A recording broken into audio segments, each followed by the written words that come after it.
여러분 안녕하십니까. 경제 현장 오늘 시작합니다. 가임 여성이 낳을 수 있는 아이수가 0.78명으로 떨어진 암담한 현실에 맞서기 위해서 정치권이 경쟁적으로 저출생 대책을 쏟아내고 있습니다. 여야 대표는 어제 아빠 한 달 출산 휴가, 원리금 깎아주는 1억 원 대출 등을 총선 공약으로 발표했죠.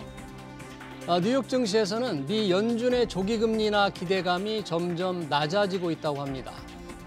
우리 정부는 가계부채가 경제에 부담이 되지 않도록 더욱 깐깐하게 관리하기로 했는데요.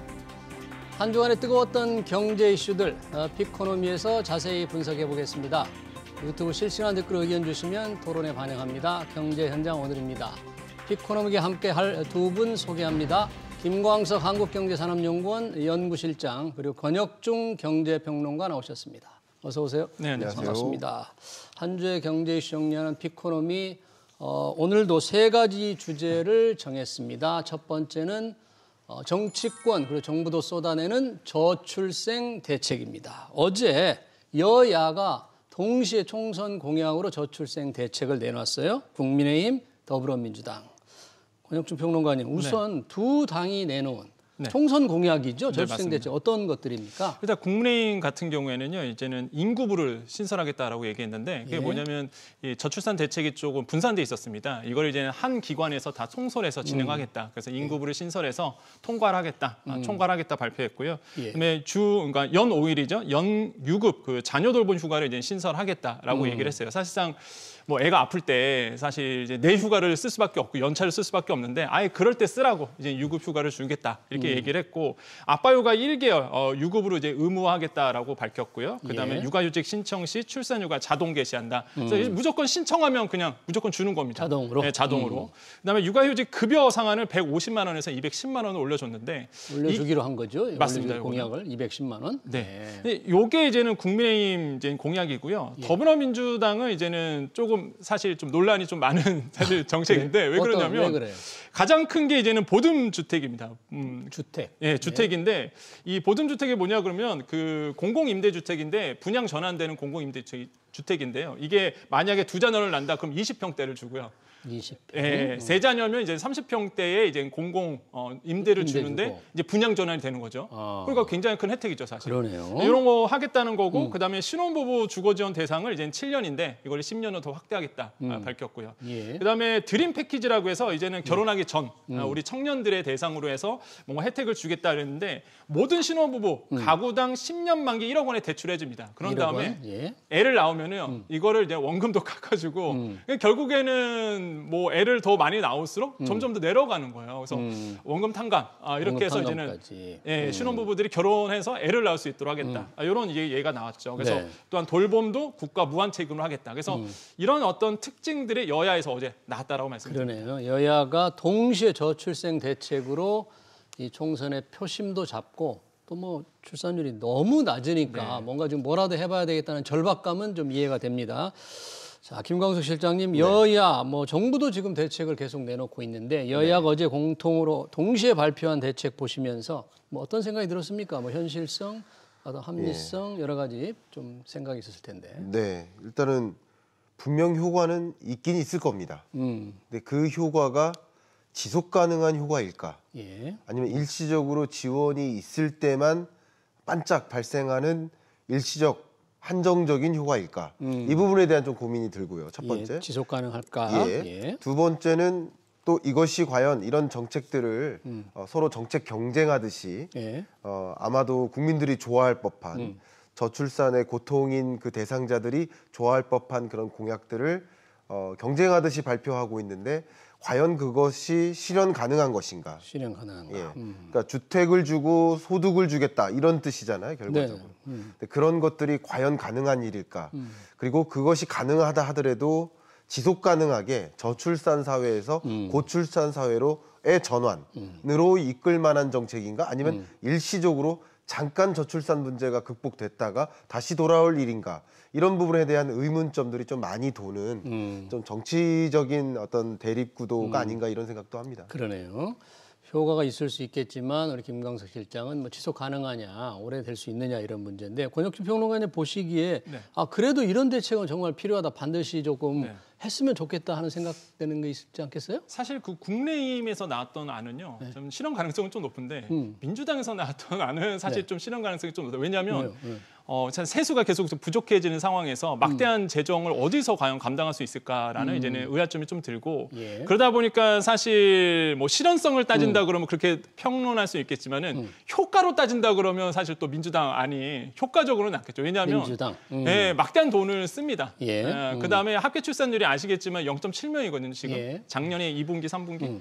그러다 보니까 너무 저출산이다 보니까 이건 뭐 돈을 쓰더라도 계속적으로 이제 주거에 대한 안정을 마련하겠다는 것이 아니거든요. 그래서 이런 부분들에 대해서는 뭐 효과로 본다 그러면 이제 민주당 안도 어느 정도 효과가 있을 것 같다라고 저는 생각을 합니다. 네. 제가 이 부분에 대해서 한번 좀 코멘트를 한다면 너무 중요한 표현 해주셨어요. 지금 우리 경제가 안고 있는 것이 그냥 무작정 돈 쓰면 다 될 거라고 생각할 수도 있잖아요. 근데 무작정 돈 써도 될지를 봐야 돼요. 돈 쓸 수 있는 형편이 되는지. 그렇죠. 제가 말씀드린 것은 아웃풋만 보자는 게 아니에요. 그 아웃풋을 거두기 위해서 얼마나 인풋을 드릴 것인지를 봐야 돼요. 근데 이 정책들이 돈을 들인 만큼 효과가 있다라고 한다면 그것도 가는 겁니다. 그러나 그 작은 어떤 또 혹은 한시적인 효과를 보기 위해서 막대한 지출을 한다는 것은 또 우리 경제를 놓고 봤을 때 좋은 판단은 아닙니다. 더군다나 지금 우리 경제에 있어서 가계부채 얘기도 많이 하고 기업부채 얘기도 많이 하지만 사실 국가 채무 문제도 심각합니다. 국가 채무. 2024년 올해가 정확히 우리나라 국가 채무가 GDP 대비 50%를 초과하는 해가 돼요. 올해. 이것은 기재부의 추산대로라고 가정하더라도요. 그러니까 그만큼 국가 채무 문제가 심각하고 계속 적자 재정이 2019년부터 이어져 왔는데 이제 재정 건전성을 살펴야 되는데 이렇게 돈을 투입하기만 해서 뭐 가져올 아웃풋을 생각하자. 근데 인풋도 고려를 해야 돼요. 너무 많은 비용을 쓰면서 자그마한 아웃풋을 보면 안 되거든요. 어마어마한 인풋을 들이면서 한시적인 아웃풋을 노리면 안 되거든요. 결국 작은 인풋에 많은 아웃풋을 가져올 만한 정책이 무엇일까를 우리 국민 여러분들이 판단하시는 것이 필요하지 않을까 하는 생각입니다. 그러네요. 우리 지금 국가 재정 상황도 좋지 않은데 여야가 공약한 내용만으로 보면 막대한 재정이 들어가는데 과연 쓸 수 있느냐. 뭐 그 걱정 함직합니다만 지금 합계 출산율 0.78명이면 우리나라가 시간이 되면 사라질지도 모른다는 걱정이 있잖아요. 그러니까 뭐 좀 나라비 늘어나면 어떠냐, 좀 써보자, 써야 된다 이런 주장 하시는 분들도 많이 있을 것 같아요. 많죠. 지금 최근에 어떤 밈이 하나 있었어요. 그러니까 재밌는 짤이라고 표현할 수 있겠죠. 그 이제 미국의 캘리포니아대 한 교수님이 우리나라의 합계 출산율 보고 머리를 잡으면서 대한민국 망했네요 이런 표현을 썼어요. 근데 캘리포니아대 법대 교수요? 예, 맞습니다. 저 짤이 이제 돌기 시작했죠 인터넷에서. 그러니까 대한민국 망했다. 왜 그러냐면 이 교수님께서 봤을 때 합계 출산율이 0.78명이었습니다. 그때가 재작년 출산율이에요. 합계 출산율. 근데 사실 작년에 2분기, 3분기가 0.7명이었거든요. 아마 그거 보셨으면 더 놀랐었을 거다. 그러니까 이게 만약 여성이 평균적으로 아이를 낳을 수 있는 환경이 한 명이 안 된다는 얘기잖아요. 그러면은 그렇죠. 평생 동안 한 명을 안 낳는다는 얘기다 보니까 우리나라에 대한 이 저출산 문제는 뭐 존립 자체의 문제가 지금 돼버린 상태입니다. 그렇죠. 그러다 보니까 지금 여야가 정치권에서 그래서 이제는 돈을 쓰긴 쓰되 과거처럼 그냥 뭐 또 생활비 이런 게 아니라 주거를 마련해 주자는 거예요.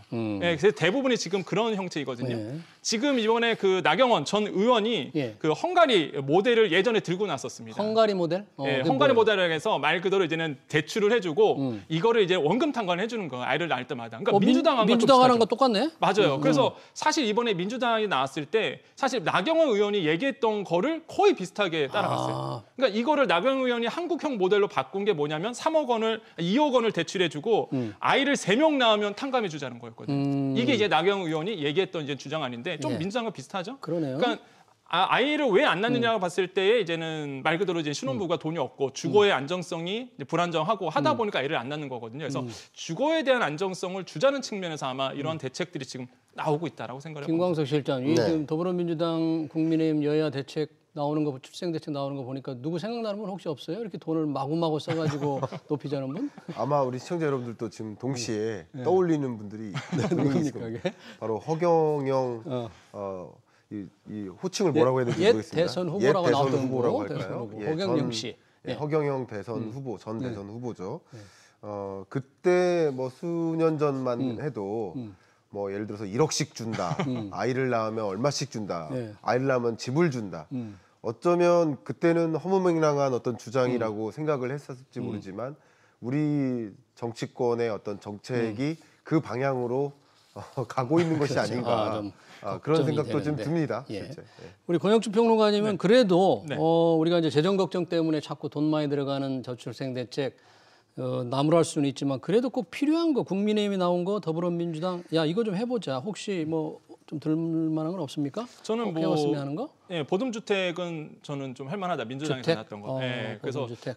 그러니까 분양이잖아요. 결국에는 공공임대 주고 그 다음에 이제는 분양 전환인데 형식인데 저는 만약에 주거 안정만 해결이 된다 그러면 뭐 아이를 낳을 가능성은 굉장히 좀 높아진다 보거든요. 예. 근데 막대한 재정은 정말 쓸 겁니다. 그러니까 실현 가능성은 없어요 사실상. 그런데 예. 일단은 효과 측면에서 본다 그러면 이런 주거 안정성에 대한 부분들은 좀 해볼만하다. 그리고 국민의힘에서 볼 수 있는 거는 저는 이 인구부 신설은 굉장히 잘했다고 보거든요. 필요하다. 예, 너무 신설은. 분산돼 있었어요 그동안. 뭐 다 기재부터 시작해갖고 여성가족부터 다 해서 여성부가 여기 흡수됩니다. 흡수해서 예, 이번에 만들어보자? 흡수되거든요. 만약에 생기면 진짜로. 예, 그래서 생긴다면? 흡수되기 때문에 여성가족부가 흡수되면서 총괄하기 때문에 저는 뭐 좋은 대책 중에 하나지 않을까 생각해 봅니다. 네, 자 정치권의 이제 아이디어이고 아직 뭐 총선 공약이기 때문에 이 중에서 얼마나 실현될지는 좀 지켜봐야 되겠지만 뭔가 지금 저출생 심각한 문제를 해결하기 위해서 많은 대책이 필요하긴 하겠습니다. 네, 첫 번째 주제 저출생 대책 마치고 두 번째 피코노미 두 번째 주제로 넘어갑니다. 지금 코스피의 잔인한 1월 오늘 주가는 조금 회복이 됐습니다만 올 들어서 우리 증시 참 맥없이 무너졌습니다. 1월 효과는커녕 뭐 누구는 1월의 악몽이라고 그러는데 자 이게 미 연준의 금리 인하 기대감이 좀 낮아져서 그렇다고 하죠. 그 네. 금리 인하 기대감이 낮아진다는 건 지금 무슨 어떻게 바뀌고 있는 겁니까? 일단 저도 이제 이 자리에서도 여러 차례 말씀드렸습니다만 11, 12월 동안에는 미국의 기준금리 인하의 시점이 3월 확실할 거야. 3월. 3월에 기준금리 인하가 단행될 거야. 네. 라는 굉장히 강한 기대감을 가졌어요. 그 강한 기대감이 있으니 주식 비중을 늘려나가는 거죠. 그만큼 주식시장에 더 많은 돈이 유입되면서 네. 주가가 호황이었던 겁니다. 네. 세계적으로. 우리나라도 마찬가지. 예. 그래서 11월, 12월까지는 주가가 괜찮은 랠리를 보였습니다. 근데 그때도 무슨 말씀을 드렸냐면 사실상 기준금리 인하는 3월에 어렵다라고 제가 표현했어요. 3월에는 금리가 있을 거라는 것은 기대감인 거고 기대감이고. 결과적으로 지금 1, 2월 동안에는 그 기대감이 빠지는 거죠. 그 기대가 내가 너무 과한 기대감이었네, 헛된 기대감이었네, 김칫국 마셨던 거네. 이런 것을 생각하면서 기대감이 완화되면서 다시 주식 보유 비중이 줄어드는 주식시장에서 이탈하는 그런 과정에서 기대감이 사라지면서 이제 주가가 빠지는 거고 또 2월 정도 되면 금리 인하 또 있다. 3월은 아니더라도 그 다음 달에 있다라는 또 기대감이 형성될 겁니다. 2월이 되면. 그렇죠. 2월 정도가 되면 예. 또 금리 인하에 대한 기대감이 또 커질 겁니다. 예. 또 커지는 그 지점에 주가가 또 상승하다가 또 보니까 3월에는 당연히 없고 그 다음 달에도 또 없네 하면서 금리 인하에 대한 기대감이 또 수그러들면서 주가가 빠질 겁니다. 예. 이런 현상은 23년에도 똑같이 있었습니다. 다만 주제가 달랐죠. 그때의 주제는 금리 인하에 대한 기대감이 아니라 예. 금리 인상 끝났다라는 기대감. 당시에는. 23년 요맘때부터 금리 인상 이제 안 할 거야라는 기대감으로 주식 비중이 늘렀다가 금리 인상 남았네 확인하면서 기대 실망. 이게 계속 반복되는 장세다. 그러네요. 역시 24년에도 금리 인하가 실제 단행되기 전까지는 좀 과한 기대감과 실망 이게 반복되면서 주가가 등락을 반복할 것이다. 뭐 그밖에 여러 가지 요인들도 있겠지만 예. 이게 가장 주요한 요인이 아닐까 생각합니다. 그러네요. 지금은 조기 금리나 기대감이 떨어져 있는 낮아진 상태. 그래서 주가가 조금 맥을 못 추는 것이고 혹시 또 2월에는 또 기대감이 또 올라갈 수도 있고 올라갈 수 있습니다. 다시 또 떨어질 수도 있고 그에 따라서 코스피가 좀 춤을 출 수 있다. 그러면 금리나 조기 금리나 기대감이 낮아진 이유는 미국 경제 상황이 뭐 엄청 좋아서 그런 겁니까? 상황이 어떻길래 그런 기대감이 떨어진 겁니까? 그러니까 지금 소매 판매를 좀 보시면 돼요. 예, 일단 소매 미국 판매. 그렇죠. 미국의 이제 GDP의 3분의 1을 차지합니다. 그러니까 예. 소매 판매가 굉장히 중요해요. 그러니까 미국 입장에서는. 예. 근데 이제는 소매 판매 12월 달을 본다 그러면 0.6% 전달보다 상승했거든요. 그러니까 그 뜻은 뭐냐면 사실 소매 판매가 괜찮아요. 그러니까 소비가 괜찮습니다. 그러다 보니까 연준 입장에서는 어떤 생각을 하냐면 야, 이거 경기가 죽지는 않는다는 거죠, 지금. 그러니까 이제는 금리 인하에 대한 시그널이 조금은 더 미뤄질 수밖에 없는 상황으로 지금 가고 있는 거예요. 그러니까 예. 금리 조기 인하 기대 심리가 있었단 말이에요. 근데 그게 이제 점점 사라지는 겁니다. 야, 계속 금리는 고금리 상태로 좀 유지를 해야 되겠다. 왜? 경기가 죽지가 않는 거예요, 지금. 예. 그러니까 사실상 우리가 외부에서 얘기하기를 저는 느누이 말씀드렸지만 미국 경제가 참 부럽다. 미국 경제가 예, 부럽다. 왜냐면 작년부터 너무 부러웠었거든요. 예. 왜냐하면 물가는 잡아가고 있는데 조금씩은 잡아가고 있는 뉘앙스가 보이는데 경기는 괜찮은 거예요, 또. 그러니까 부럽다. 근데 지금 그 상태가 지금 오고 있고 예. 그러다 보니까 이제는 조기 인하에 대한 기대 심리가 싹 꺾이는 거죠. 연준이 그러면 조금 더 길게 고금리로 갈 것이다. 그러면 3월은 안 되고 그다음은 이제 5월인데 그 5월에 할 거다라는 분위기는 좀 많습니다. 지금 현재 금리 인하에 대한 시그널은 5월에 좀 할 거다라는 분위기가 많지만은 어쨌든 간에 이제는 원래 3월에 했던 게 이제 미뤄지다 보니까 3월 기대 인하, 금리 인하 기대 확률은 굉장히 떨어진 거네요, 지금. 지금 떨어지고 있는 중이죠. 떨어지고 있는 중. 그래서 이제는 금리 인하에 대한 기대감이 떨어지는 과정이 주가 하락 과정입니다. 하락가랑. 그리고 금리 인하에 대한 기대감이 증폭되는 과정이 주가가 상승하는 과정입니다. 이게 금리 인하에 대한 기대감을 강하게 가졌던 거는 결론적으로 말씀드리면 예를 들면 12월에 FOMC 회의가 있을 때 예. 회의록이나 혹은 기자회견 중에 24년에 금리 인하는 있다. 그리고 금리 인상은 끝났다라는 종류의 발언은 들었어요. 그러면 여러 발언 중에 3월에 인하할 거다, 상반기에 인하할 거다라는 표현은 전혀 없었지만 시장이 듣고 싶은 것만, 보고 싶은 것만 받아들이는 거예요. 3월에 금리 인하 당장 있겠다. 그러면서 기대감이 형성되지만 계속 발표되는 것들 보면 하나는 소매 판매를 말씀하셨지만 물가조차도 결국 지금 이 높은 금리를 도입한 이유가 뭡니까? 소비자 물가. 물가 잡으려는 거잖아요. 그렇죠. 그럼 물가가 안 잡혔으면 금리 인하가 어렵다는 거거든요. 예. 그러니까 결국 1월 달, 2월 달 살아가면서 물가 지표들이 발표될 때마다 네. 물가 아직 안 잡혔네. 지금 지난주에 발표된 미국 CPI 물가를 보면 아직 2% 가려면 한참 멀었네. 3월 FOMC 때까지는 2%대 물가를 볼 리는 거의 없겠네. 라는 걸 깨닫는 거예요. 깨달으면서 금리 인하가 당장 있는 게 아니겠구나. 그러니까 섣부른 기대감을 스스로 시장이 가졌고 네. 또 그게 오해였구나. 내가 좀 섣불렀구나.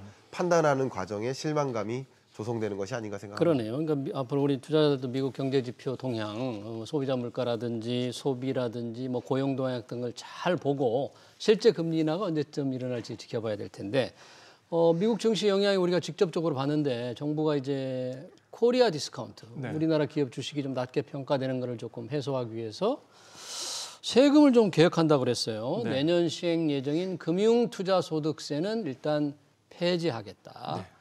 그런데 증권거래세는 예정대로 낮추겠다. 이 두 가지를 방향을 밝혔잖아요. 평론가님 어떻게 보십니까, 이 정책? 그러니까 금투세 같은 경우에는 사실 이제는 시행을 했어야 되는데 일단 현 정부 와갖고 이제 계속적으로 딜레이 시켰죠. 그러다가 예. 결론에는 이제 안 하겠다 이렇게 이제 얘기한 건데. 금투세라는 건 결국에는 내가 주식 투자했을 때 양도소득세잖아요. 네. 내가 거기서 벌었던 수익에 대한 이제 소득세를 내는 겁니다. 그렇죠. 그런데 이게 지금 보면은 국내 주식 같은 경우에는 5천만 원 공제거든요. 그러니까 5천만 원 넘어가면 세금 내는 거예요. 번 돈이 수익이 네. 5천만 원이 넘을 경우에 내기로 지금 되어 있는데. 그렇죠. 그다음에 이제는 국내 주식 투자 말고 다른 이제 파생 상품이라든지 채권이라든지 이런 데 같은 경우는 250만 원 공제거든요. 그러니까 250만 원 넘어서 소득이 나면 거기에 대한 세금을 내는데 20%입니다. 그러면 사실상 20%면 지방소득세 10% 더하니까 22%거든요. 그럼 거기에 대한 내가 세금 22% 내는 거예요. 사실 금융투자, 그러니까 주식 투자하시는 입장에서 보면 이거 왜 내? 이런 느낌이 나오는 거죠. 왜 내? 이걸 왜 벌었으니까 내? 내. 왜냐하면 거래세를 내잖아요. 거래세 내니까. 사실 금투세가 이때 그 여당 야당이 합의해서 나왔던 이유가 그럼 거래세를 없앨게 이거였거든요. 거래세를 줄이고 그러면 이제 금투세를 만들자 이거였는데 지금 상황으로는 금투세도 있죠. 그다음에 증권거래세 그대로 좀 물론 소폭 줄어들고 있지만은 두 개 다 갖고 가죠. 그럼 뭐 이거 완전히 말 이중과세죠. 사실. 이중과세다. 금융 투자하시는 분들 입장에서는 당연히 이거는 코리아 디스카운트가 될 수밖에 없어요. 그래요? 네, 그래서 지금 이제는 정부에서 그러면 이제 금투세 이걸 완전히 없애자. 이걸 원래는 시행했어야 되는데 계속 딜레이 시켜왔고 이걸 그냥 완전히 없애겠다라고 얘기를 한 거죠. 또 폐지하겠다. 네, 그래서 저는 잘했다라고 생각합니다. 방향이 옳은 방향으로 본다. 우리 김광석 실장님 어떻게 보십니까? 코리아 디스카운트 해소위에서 이런 세제 개편을 하겠다. 뭐 어쨌든 이 증권 투자를 비롯한 뭐 금융 투자에 많은 자금을 넣으려는 이 투자자들 입장에서는 그 투자에 따른 세금을 더 많이 부담해야 된다라는 것은 그만큼 그 금융 투자 영역에 돈이 유입되는 게 막히는 거가 되겠죠. 그러니까 더 많은 자금이 그쪽으로 금융시장으로 이끌어질 수 있도록 유도한다는 측면에서는 증시의 상승 효과는 가져올 수 있다고 생각합니다. 네. 저는 그렇게 봅니다. 다만 저의 생각은 두 가지인데요. 하나는 그러니까 앞에 이제 출산 정책도 그렇고 여기 금투세 인하나 뭐 여러 가지 세제 감면 문제들 그리고 이런 것들이 다 더 주겠다.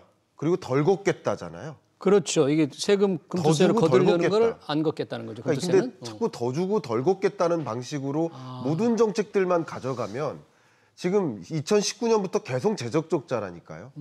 국가 채무 문제가 계속 현존하고 있는데 재정 건전성은 어떻게 마련하겠다라는 그 근거가 뒷받침된 채 이런 제도들을 현실적으로 제한할 필요가 있지 않을까 하는 그냥 국민의 한 사람으로서 이 경제를 볼 때 걱정이 되는 겁니다. 자꾸 뭐 아이한테 100만 원 용돈 주다가 200만 원 용돈 주고 300만 원 용돈 주면 아이들은 더 좋아하겠죠. 근데 그게 과연 맞는 것인가? 또 아빠의 경제적 여건도 같이 보면서 용돈을 더 준 건가 말든가를 해야 되는 거 아닙니까? 그러니까 그런 것들을 같이 고루 균형 있게 봐야 되는 게 아닌가 그런 부분이 좀 우려됩니다. 한 가지. 그러네요. 두 번째로 제가 꼭 재정 문제를 앞에서도 말씀하셨고 저출생 대책 그리고 금투세 폐지도 역시 맞습니다. 돈은 그럼 세금은 어디서 걷느냐? 나라 그 얘기도 세금은 해야 어떻게 되느냐? 소는 누가 키우느냐 도대체. 그렇죠. 그 얘기도 해야 된다는 겁니다.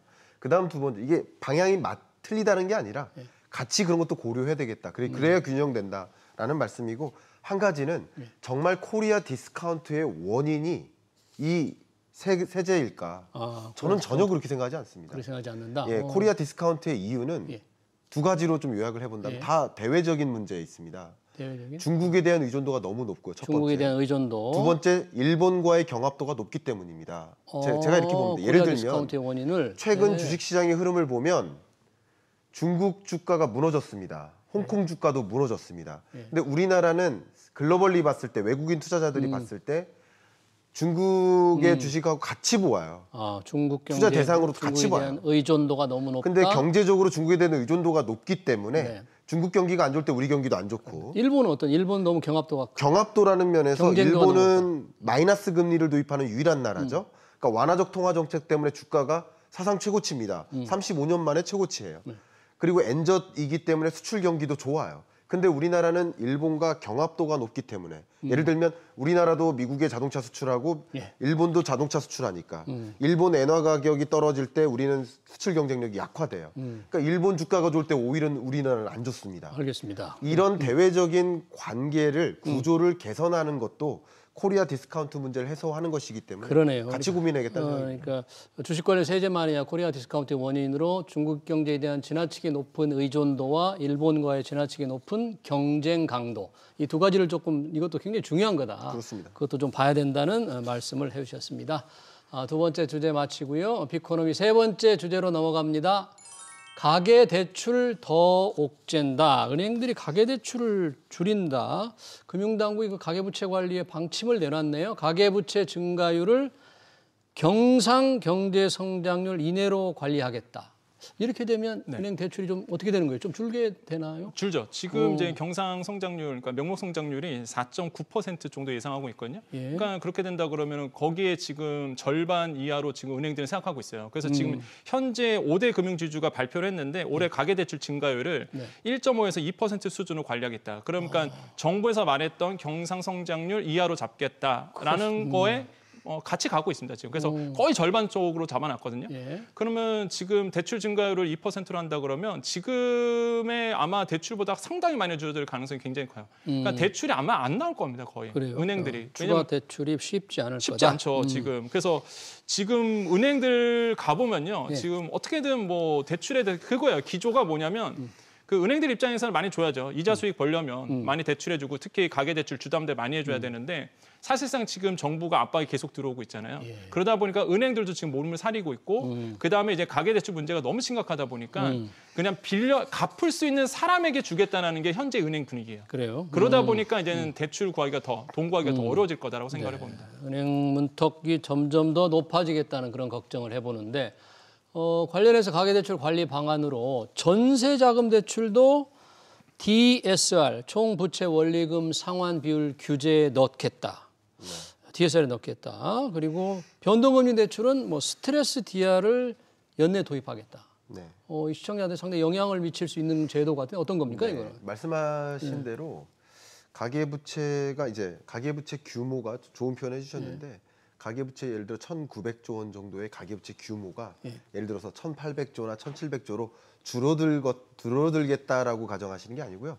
1,900조에서 2,000조, 2,100조로 향후에 늘어날 텐데 GDP 증가 속도보다는 가계부채의 증가 속도를 잡겠다라는 뜻입니다. 그러니까 가계부채의 증가 속도가 둔화되고 늘어나긴 늘어날 건데 경제 규모가 커지는 속도보다는 그 안쪽에서 증가하게 놔두겠다라는 뜻이니까 알겠습니다. 더디게 증가하겠다라는 것이고 더디게 증가하겠다라는 그 방법 중에 말씀하신 대로 전세 대출도 DSR 내에서 관리를 하겠다라는 것이고 이 스트레스 테스트를 도입하겠다 이런 이야기들도 뭐냐면 이 가계부채가 뭐 급격히 늘어나거나 연체율 문제가 생기거나 이럴 때마다 거시금융 경제가 이제 불안하게 움직일 겁니다. 그 불안한 상황인지 아닌지를 면밀히 모니터링하는 과정이라고 생각하시면 좀 도움이 되겠습니다. 이런 장치를 도입해서 이것이 정말 금융부실로까지 연결될지 이런 것들을 가계부채를 면밀히 모니터링하는 그런 툴, 장치들을 더 많이 마련하겠다. 그래서 가계부채 규모의 증가 속도도 좀 잡고 증가하는 과정에서 금융부실로 연결될 문제들이 있는지를 조금 더 면밀하게 고민하겠다라는 장치니까 이런 금융정책적인 대응은 좀 필요한 영역이라고 저도 공감하고 있습니다. 그러니까 말씀하시죠. 스트레스 DSR 이거 굉장히 중요하게 보셔야 되는 게 지금 민간에서 되게 인기가 많은 게 대한대출 플랫폼 다 아실 겁니다. 대환대출 플랫폼 나왔죠. 좀 싼 대출금이 싼 쪽으로 바꾸는 거죠. 그 지금 난리예요. 지금 주담대 갖고 계신 분들이 다 갈아타고 있거든요. 그래요. 조금이라도 싼 곳으로. 그다음에 이제는 쪼지 쓰면 이제 전세 대출도 됩니다. 근데 문제가 뭐냐 그러면 지금 2월 26일부터 1단계 DSR 스트레스 DSR이 도입이 돼요. 주담대에. 다음 달 26일부터. 26일부터 주담대 은행권 적용이 된단 말이에요. 스트레스 DSR이. 그러면은 정부가 이 대안대출 발표했을 때 본인이 받았던 대출에 대한 DSR 유지하면서 가겠다. 그 초과되면 대출 안 나온다. 이거 안 된다 그랬거든요. 그럼 만약에 2월 26일 날 스트레스 DSR 적용되면 거의 한 0.8% 금리가 가상금리 붙는단 말이에요. 그럼 기존에 받았던 대출보다 더 안 나올 가능성이 있습니다. 금리를 좀 더 올려가지고 이자를 계산해서 하기 때문에 대출금이 좀 줄 수가 있다. 이 대안대출 플랫폼을 지금 많이 이용하시는데 하시려면 빨리 하셔야 되는 거예요. 이게 스트레스 DSR을 계산 안 하시고 지금 생각하시는 거거든요. 지금 2월에 도입이 되니까. 그래서 요거를 방송 보시는 분들은 아마 고민을 좀 많이 하셔야 될 것 같다 생각해요. 그래요. 대환대출 플랫폼에 지금 현재는 적용이 안 되는데 적용될 수가 있으니까 빨리 좀 결정을 해야 되겠다. 맞습니다. 그런 얘기네요. 자, 이 가계대출이 보통 우리도 잠깐 얘기한 주담대가 많잖아요. 그렇습니다. 주식담보대출이 많은데 이렇게 깐깐하게 관리를 하게 되면 증가율이 둔화되면 이게 부동산 시장에 좀 어떻게 영향을 좀 줄 수 있을까요? 당연히 영향을 줍니다. 너무나 당연한 것이고요. 그냥 저는 심지어 이 거래량과 가격 등락률, 주택 가격 등락률과 주택담보대출 증감률과 거의 대리 변수에 가깝다. 그렇게 거의 그렇습니다. 집값이 떨어지는 구간에는 가계부채 증가 속도가 주춤하거나 오히려 줄기도 하고요. 거래량이 많아지면 주담보 거래 신규 대출이 많아지니까 이게 대리 변수입니다. 이게 늘어나면 이것도 늘어나는 거야. 같이 움직이는 거라고 볼 수 있겠고요. 그만큼 주택담보대출을 좀 옥죄거나 대출에 대한 의존도를 줄일 수 있도록 경제 구조를 가는 그런 정책만 보면 다른 효과도 있겠지만 일단 이 정책의 효과만 본다면 주택 가격의 강한 상승을 막는 도구가 될 수 있겠죠.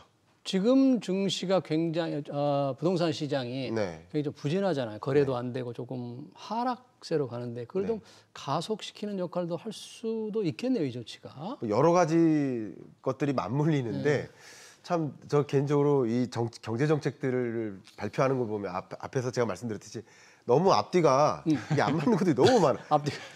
너무 걱정이 돼. 왜냐하면 또 동시에 지금 오늘은 논의는 안 했지만 네. 신용 사면이라고 하죠. 신용 사면. 네. 네. 신용 등급이 떨어져 있는 이런 계층들한테 네. 신용 등급을 이제 올릴 수 있는 연체 기록 삭제해 연체 주는 기록을 거. 삭제해 주는. 그 정보 발표했죠. 예. 네. 근데 이것도 결과적으로는 대출할 수 있게 해준다는 거잖아요.